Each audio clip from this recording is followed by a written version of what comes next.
जय हिंद दोस्तों, मैं जितेंद्र कुमार। अभी देश की हालात तो आप लोग देख ही रहे हैं। लगातार यूट्यूब से लेकर आप सोशल मीडिया, फेसबुक, ट्विटर तक देख सकते हैं। बस एक ही चीज़ अभी पूरे भारतवर्ष में चल रही है और वो हमें अधिकार, बेरोजगारों को हमें अधिकार चाहिए, हमें रोजगार चाहिए। दोस्तों, देश की हालात जितनी हम सोच रहे हैं उससे कहीं ज़्यादा बदतर है। मैं कुछ पहलू आप लोगों को बताने जा रहा हूँ, कुछ जानकारियाँ बताने जा रहा हूँ जो कि एजेंसियों की दी गई जानकारियाँ हैं। भले ही आप लोगों को लग रहा होगा कि बस ये सिर्फ हमारी जीडीपी 24% माइनस में गई है। दोस्तों, बहुत जल्द, महीना हो 2 महीना के अंदर आपके देश में वित्तीय आपात लागू होने वाली है और ये भारत के इतिहास में पहली बार होने जा रहा है जब से हमारा देश आज़ाद हुआ है। ये कोई छोटी बात नहीं है दोस्तों।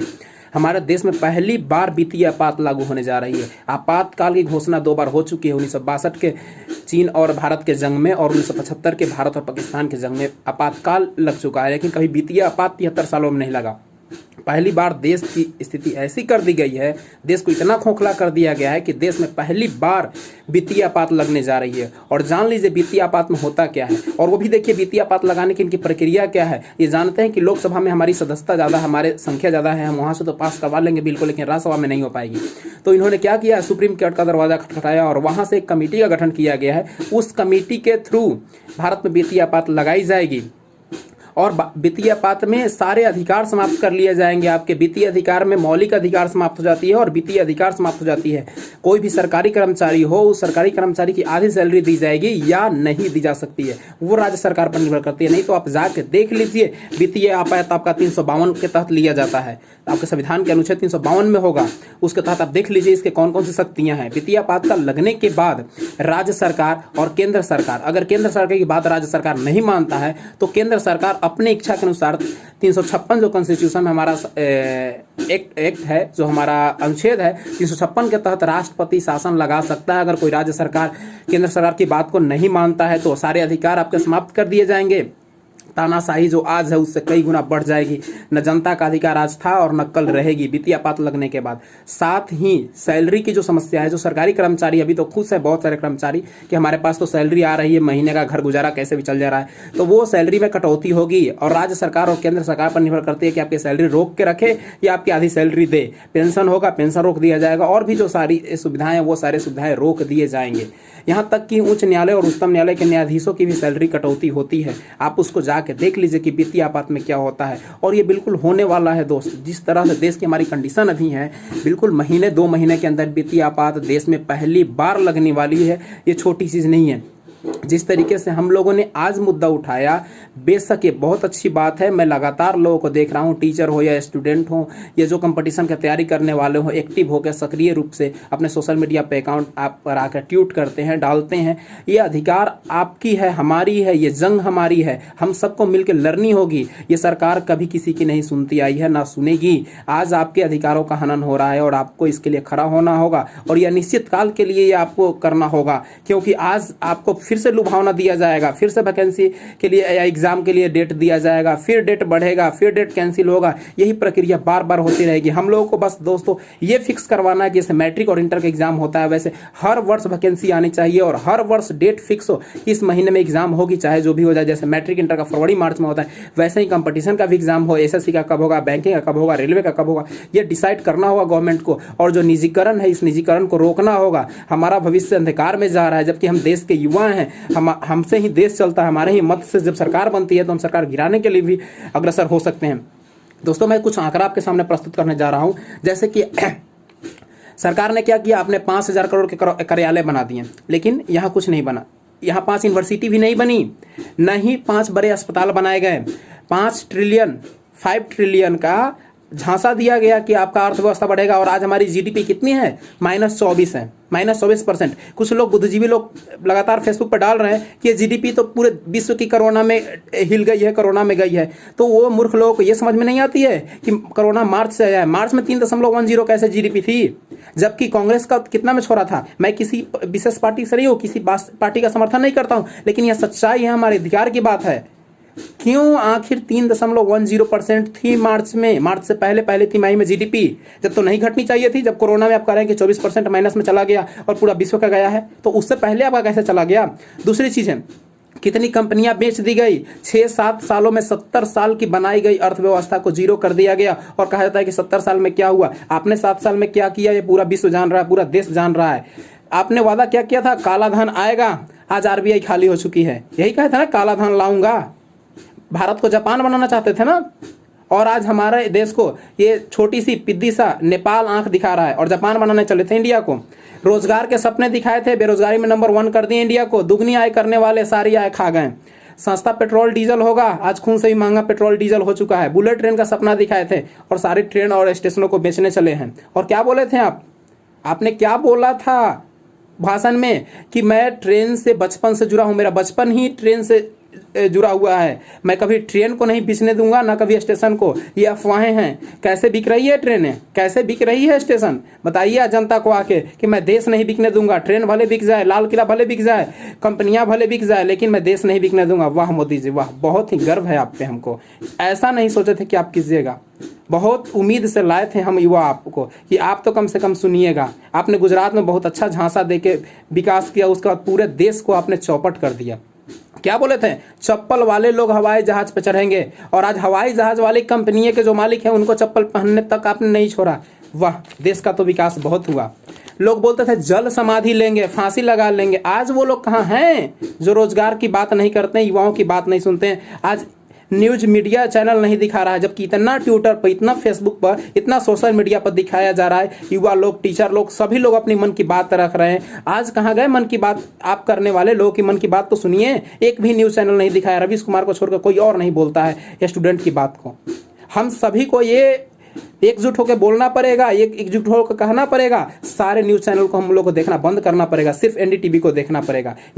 इसी से देश बढ़ेगा, नहीं तो नहीं बढ़ने वाला। ये मीडिया लोग सिर्फ दिखाएगी कौन चीज को दिखाएगी, जो कि जिससे उसको टीआरपी मिलता है, जो गवर्नमेंट उसको अलाउ करता है वही चीज दिखाएगा, इसके अलावा कुछ नहीं दिखाएगा। कभी ना तो ये सरकार युवाओं की हुई है, न तो कभी बात मानेगी। हम सभी युवाओं को अपने अधिकार के लिए लड़ना होगा, तभी हम अपने आप को इस देश में सेफ कर पाएंगे। अन्यथा नेता लोग का क्या है, क्या उनकी क्षति है, उनके नुकसान क्या है। देखिए ये लोग का आय कितना बढ़ा, ये लोग का सैलरी कितनी बढ़ा दी गई, पेंशन कितनी बढ़ा दी गई, आपके लिए कितनी यूनिवर्सिटी खुली, कितनी रोजगार आई, कितनी नौकरियां आई। देखिए सामने क्या बोलते थे कि 5 साल में जापान बनाएंगे, और क्या बना दिए, भारत को कंगाल बना दिए। कितना लिए, 1.31 मिलियन डॉलर खर्च आप लिए हैं, पैसा लिए, किससे, विश्व बैंक से लिए हैं।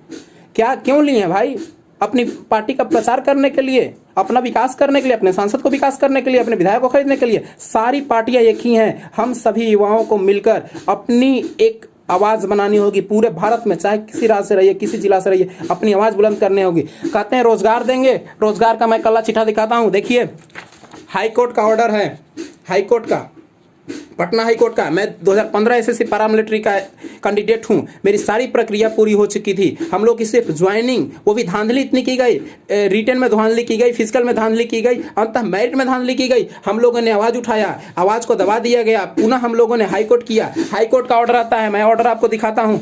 ऑर्डर में क्या लिखा गया है, ये ऑर्डर में लिखा गया है कि जितने भी रिट पिटिशनर हैं सही पाएगा, इनको 30 दिन में कोर्ट निर्णय ले। और ये कब का ऑर्डर है, मैं ऑर्डर भी दिखा देता हूँ आपको कब का ऑर्डर है। ये हम लोग का ऑर्डर दिया गया है 2017 का 18 में ये ऑर्डर दिया गया हम लोग को। ऑर्डर का डेट भी मैं बता रहा हूँ आपको, 6 जुलाई को ऑर्डर दिया गया है। 6 जुलाई को ऑर्डर दिया गया कि 30 दिन में निर्णय लिया जाए। ऑर्डर का कॉपी देखिए। मैं जब आरटीआई किया बोर्ड में, तो आरटीआई का देखिए जवाब क्या आता है। ऐसे हजारों सैकड़ों बच्चे हैं। देखिए ऑर्डर में क्या बोला जाता है आरटीआई में कि आपने जो सूचना 1 से 5 तक मांगी है, इसकी जानकारी हमारे पास नहीं है। आप बोर्ड क्यों गठन किए कि जानकारी आपके पास नहीं है। देख लीजिए ऑर्डर सामने है, बोला जाता है कि आपके पास जानकारी नहीं है, तो फिर क्यों बोर्ड, क्यों आयोग का गठन किया गया है। ऐसे हमारे जैसे हजारों युवा हैं, लाखों युवा हैं जो इस तलाश में कि किस दिन उनको ज्वाइनिंग होगी, जबकि कोर्ट का अवहेलना किया जाता है। एसएससी और बहुत सारे ऐसे डिपार्टमेंट हैं, सारे डिपार्टमेंट करप्ट हो चुके हैं, सरकार के चंगुल में सारे फंस चुके हैं। जो सरकार कहती है वही सुनते हैं, यहाँ युवाओं की बात करने वाली कोई नहीं है। हम सभी युवाओं को मिलकर आक्रोश करना होगा, क्रांति लानी होगी। ये अभी तो आपातकाल हुआ है, आने वाले में फिर हम लोग 1947 से पहले वाले गुलाम बनने वाले हैं। अगर आज युवाओं ने, जबकि 2.5 करोड़ लोग रेलवे का फॉर्म भरते हैं मात्र 1 लाख सवा लाख सीट के लिए, सोचिए उनका पैसा रखा जाता है, 2 साल के बाद भी एग्जाम नहीं होता है, जबकि चुनाव हो जाता है, चुनाव में खर्च नहीं पड़ता है, चुनाव में परेशानी नहीं होती है, लेकिन युवाओं का एग्जाम लेने में परेशानी होती है गवर्नमेंट को। ये हर एक युवा का दर्द है, पूरे भारत के युवा का दर्द है, और इसकी आवाज़ को दबाया जाता है, न्यूज़ चैनल कभी नहीं दिखाएगा। मुझे यही आप सभी युवाओं से अपील है कि 5 सितंबर को 5 बजे 5 मिनट के लिए ताली और थाली पुनः हम बजाएंगे। जब पीएम बोले थे तो उस समय बजाए थे, इस बार भी बजाएंगे, लेकिन इस बार अपने अधिकार के लिए, और इसको कभी नहीं हम लोग रोकेंगे जब तक हमारी मांग सरकार नहीं मान ले। जब तक साल में कंटिन्यूअस रूप से हर एक साल वैकेंसी ना आए, निजीकरण को नहीं रोका जाए और रेगुलर वाइज एग्जाम और सिलेक्शन साल भर में प्रक्रिया पूरी नहीं होगी, तब तक हम सब आंदोलन करते रहेंगे अपने अपने तरीके से। जिनको रोड पे आना है सोशल डिस्टेंस पालन करके रोड पे आएंगे, जिनको सोशल मीडिया से करना है करेंगे, जैसे टीचर लोग कर रहे हैं, वाईफाई हो, अनअकैडमी हो, कोई भी टीचर हो, यूपीएससी बीपीएससी से सारे टीचर लोग जब आक्रोश कर रहे हैं, हमारा साथ दे रहे हैं, तो हम युवाओं लोग क्यों पीछे रहेंगे। कुछ लोग बोलते हैं कि पकौड़ा तलिए, कुछ लोग कहते हैं कोई रोजगार कर लीजिए। किस तरह से, क्यों फिर यूनिवर्सिटी क्यों है, क्यों पढ़ाई के लिए इतना प्रोत्साहित करते हैं कि पढ़ लो पढ़ लो, पढ़ के क्या करेगा, लोग पकौड़ा तलेगा। फिर क्यों नेता विधायक के बेटे नहीं पकौड़ा तलते हैं, उनके लिए तो बंसांगो तो उनका है, नेता विधायक बन जाएंगे, बंसावली चलेगा, लेकिन आम आदमी गरीब आदमी क्या करेगा, उसकी परेशानी कोई नहीं सुनता है, नेता विधायक तो कभी भी नहीं सुनते हैं। अब की बार युवा जितने भी हैं सब लोग के पास नेता आते हैं, खदेर खदेर को उन लोग को भगाइए, बोले कि मुझे किसी को वोट नहीं देना है, कोई मेरे अधिकार की बात नहीं करते। कितने नेता लोग हैं जो सामने आके आपके अधिकार की बात करते हैं, कितने लोगों ने आपकी आवाज को बुलंद करने का प्रयास किया, कितने लोगों ने लोकसभा और राज्यसभा में यह मुद्दा उठाया कि 7 साल में देश की बेरोजगारी इतनी बढ़ गई है, जीडीपी इतनी गिर गई है और कोई वैकेंसी सही से पार नहीं होती। हमारे बिहार को तो नीतीश बाबू का तो कहना ही नहीं है, 2014 में हुआ था एसएससी का, बिहार एसएससी का वैकेंसी अभी तक फाइनल नहीं हुआ है, होगा भी नहीं। इनका हर एक मैटर केस में जाता है, हर एक मैटर, हर एक वैकेंसी हो, चाहे वो दरोगा की हो, बिहार पुलिस की हो, बिहार एसएससी हो, कोई भी ऐसी वैकेंसी बताइए जो बिहार में निष्पक्ष रूप से पार होती है। ये कुर्सी मंत्री हैं, इनको सिर्फ अपने कुर्सी से प्यार है, रोजगार और युवाओं से नहीं। इस बार मौका है हम सभी युवाओं के पास, पूरे भारत के युवाओं के पास कि एकजुट होना है, किसी को वोट नहीं देना है, वैसे को समर्थन करना है जो कि आगे आके आपकी समस्या को सर्वप्रथम मानता है, आपकी बात को उठाता है। सारे नेता एक ही तरह के हैं, आपकी बात कोई नहीं पहुंचाने वाला है सरकार तक, ना कोई मीडिया, कोई लोकसभा राज्यसभा में नहीं बोलता है कि युवाओं की समस्या है, इस समस्या को दूर की जाए, उनको रोजगार चाहिए, उनको नौकरी चाहिए। यहाँ तो सारा निजीकरण पे लगा हुआ है, निजीकरण पे सारा चीज निजीकरण हो रहा है। तो फिर क्यों नहीं सांसद विधायक को आप निजीकरण करते हैं, उसको भी लात मार के भगाइए जो काम नहीं करता है, तो उस पर तो आप करेंगे नहीं क्योंकि उससे आपकी कुर्सी चलती है। ये 5 साल में देखिए कितना विकास हुआ है नेता लोगों का, 7 साल में देखिए नेता लोगों का कितना विकास हुआ है। पहले भी चोर थे, मैं नहीं कहता है कांग्रेस की सरकार सही थी, वो भी चोर था, लेकिन आपने तो चोरी की हद ही कर दी। आप बोलते थे देश नहीं बिकने देंगे, आप पूरा सारा सिस्टम बेच दिए। आज करप्शन इतनी चरम सीमा पर हो गई है, आज ब्लॉक में जाइए एक लैटरिन आता है, लैटरिन आप चलाए थे ना, लैटरिन के लिए टॉयलेट घर घर के लिए 3000 रुपया उसको देना पड़ता था, घर बनाने के लिए पैसा आता है उसके लिए 50,000 40,000 रुपया देना पड़ता है। किस चीज में करप्शन नहीं है बताइए तो आप मुझे, करप्शन नहीं है किसमें? आपके शासन में करप्शन और बढ़ चुकी है और ये पूरे भारत की आवाज है, ये आवाज दबने वाली नहीं है।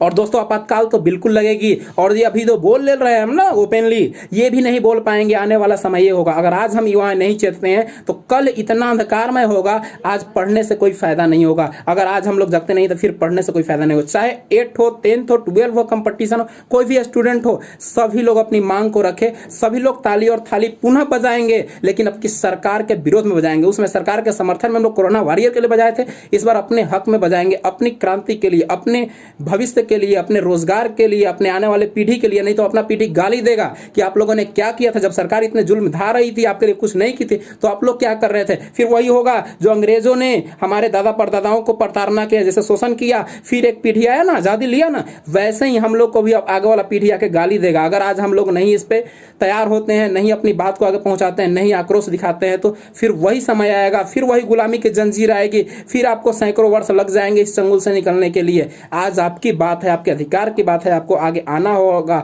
आपको एकजुट होकर अपनी डिमांड को रखनी होगी, अपनी मांग को रखनी होगी, तभी आप अपने आप को सजग बना सकते हैं, आपको अधिकार मिलेगा। आज तो संशोधन पे संशोधन होते जा रहे हैं, आपके सारे अधिकार को खत्म कर लिया गया। वो जानता है कि सबसे बड़ी कमजोरी संविधान है, संविधान का हवाला लेके ये लोग हर चीज का मांग रखेंगे, लगातार संशोधन होता है। यहां तक कि इस बार देखिए, इस बार आप प्रश्न भी नहीं पूछ सकते हैं संसद भवन में, आप नहीं पूछ सकते हैं कि महंगाई इतनी बढ़ी क्यों, जीडीपी क्यों इतनी बढ़ी, बेरोजगारी इतनी क्यों बढ़ी, ये पूछ भी नहीं सकते हैं। और धीरे धीरे आपके हाथ को काटा जा रहा है और हम लोग समझ नहीं पा रहे हैं। हम लोग कभी न्यूज़ चैनल पे तो कभी जय श्री राम पे तो कभी किसी चीज़ में उलझ के रह जाते हैं, कभी कोरोना से आगे सोचते रहिए, कभी जय श्री राम के आगे नहीं सोचते। मैं मंदिर मस्जिद का विरोध नहीं करता हूँ, होनी चाहिए, लेकिन किंतु सबसे बड़ा चीज़ हमारा जीवन का उद्देश्य है, हमें रोजगार चाहिए, हम शिक्षित बने, हमारा भविष्य अंधकार, जब तक युवा का ही भविष्य अगर अंधकार में होगा तो देश क्या विकास करेगा, देश किस तरीके से आगे बढ़ेगा। जबकि हमारे देश का युवा का भविष्य नहीं है तो देश का क्या भविष्य होगा। हमारे यहाँ 65% युवा हैं, 65%,